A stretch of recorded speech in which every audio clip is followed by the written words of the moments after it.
dhaafnay maxamed bulxaan ayaa ka waramay.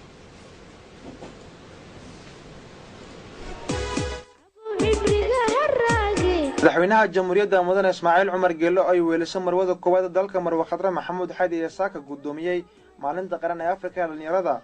waxaa qaban qabada maalinta Afrika ee qaran ee dhalinyarada iska leh xogeynta dawladda ee dhalinyarada iyo ciyaaraha ee warmoodka ka yahay xogeeyada dawladeedka dhalinta iyo ciyaaraha mudane Xasan Maxamed Kamil. xuska maalinta qaranimo ee Afrika ee dhalinyarada oo ka qabsoomay guriga ummadda waxa uu ku soo beegmaya xuskii isku soo bixi ballaana ee bulshada rayidka kaga dalbadeen madaxweynaha jamhuuriyadda in mar kale uu isku soo taago hoggaanka dalka. madaxweynaha jamhuuriyadda mudane Ismaaciil Cumar Geelo ay weelisay marwada koowaad dalka Marwo Khadra Maxamuud Xadi ayaa kolkii ay soo galeen guriga ummadda waxay halkaasi si diiran ugu soo dhaweeyay xogeeyada dawladeedka dhalinta iyo ciyaaraha Xasan Maxamed Kamil iyo dadweynihii kale ka qayb qaadanaya munaasabadaasi.